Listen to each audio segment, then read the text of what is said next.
தேவனுக்கே மகிமை உண்டாவதாக. இயேசு கிறிஸ்து நாமத்தில் உங்கள் யாவருக்கும் அன்பின் வாழ்த்துக்கள். எல்லாரும் சுகமாக இருப்பீங்கள் என்று விசுவாசிக்கிறேன். இடையில கொஞ்ச நாளாக வேலை அதிகமாக இருந்தனால வீடியோ போட முடியல. அடுத்து நம்ம வீடியோ தொடர்ந்து போட முடியுமான்னு பார்ப்போம். ஒவ்வொரு நாளும் நம்ம மிஷனரியை பற்றி பார்த்துக்கிட்டு இருக்கோம்.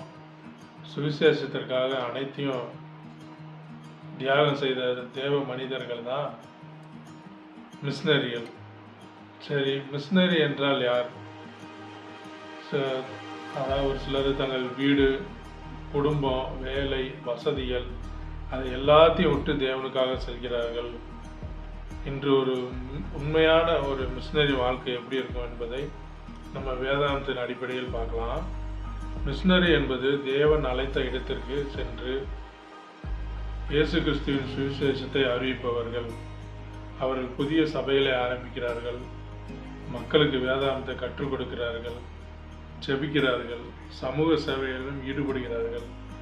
பைபிளில் முதல்ல மிஷனரிகள் இயேசு கிறிஸ்து தமது சீசர்களை அனுப்பினார் அப்படின்ட்டு மத்தேயு 28வது அதிகாரத்தில் 19 வசனமோ 20 வசனமோ சொல்லியிருக்கு. பவுல் அப்போஸ்தலன் பல நாடுகளுக்கு சென்று சுவிசேஷத்தை அறிவிக்கிறாரு. பல சோதனைகள், சிறை, கஷ்டங்கள் இருந்தாலும் தேவ ஊழியத்தை அவர் நிறுத்தவில்லை. மிஷனரி வாழ்க்கையில் வரும் போராட்டங்கள், குடும்பத்தை விட்டு வாழ வேண்டிய சூழ்நிலை, பொருளாதார குறைவு, புதிய மொழியை கற்றுக்கொள்கிறது, எதிர்ப்பு, துன்புறுத்தல், நோய் மற்றும் தனிமை இருந்தாலும் தேவனுடைய அழைப்பை ஏற்று அவர்கள் தேவனுக்காக வாழ்கிறார்கள். தேவனுடைய கிருபை அவர்களை முன்னே நடத்துது.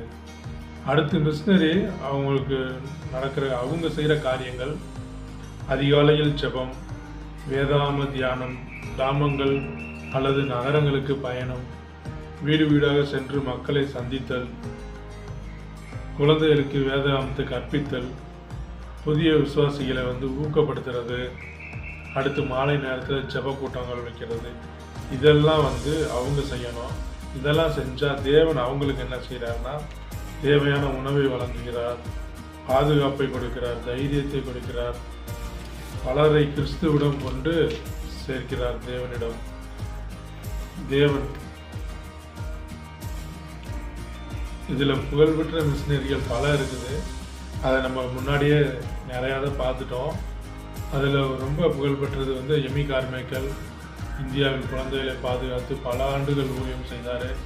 அடுத்து வில்லியம் கேரி, அவங்களும் இந்தியாவில் வேதாகம் மொழிபெயர்ப்பு மற்றும் கல்வி பணியில் முக்கிய பங்கு வகித்தார். அடுத்து ஹட்சன் டெய்லர் சீனாவில் ஆயிரக்கணக்கான மக்களை கிறிஸ்துவத்தில் கொண்டு சேர்த்தார். சரி, இப்போ நம்ம என்ன செய்யலாம்? எல்லாருமே மிஷனரியாக நம்ம செல்ல முடியாது, போக முடியாத ஒரு சூழ்நிலை இருக்கலாம். ஆனால் நம்ம ஜெபிக்கலாம், ஊக்கப்படுத்தலாம், தேவ ஊழியங்களை ஆதரிக்கலாம், நாம் இருக்கும் இடத்தில் சுவிசேஷத்தை ஒவ்வொருத்தருக்கும் அறிவிக்கலாம். மிஷனரிகள் வாழ்க்கை எளிதானது அல்ல. ஆனால் தேவனுக்காக வாழ்க்கைப்படும் வாழ்க்கை ஒருபோதும் வீணாகாது. இந்த வீடியோ உங்களுக்கு ஆசீர்வாதமாக இருந்தால் லைக் செய்யுங்க, ஷேர் பண்ணுங்கள். மேலும் வேதாகம செய்திகளுக்காக எங்களுடைய சேனலை சப்ஸ்கிரைப் பண்ணுங்கள். தேவன் உங்கள் அனைவரையும் ஆசீர்வதிப்பாராக. ஆமென்.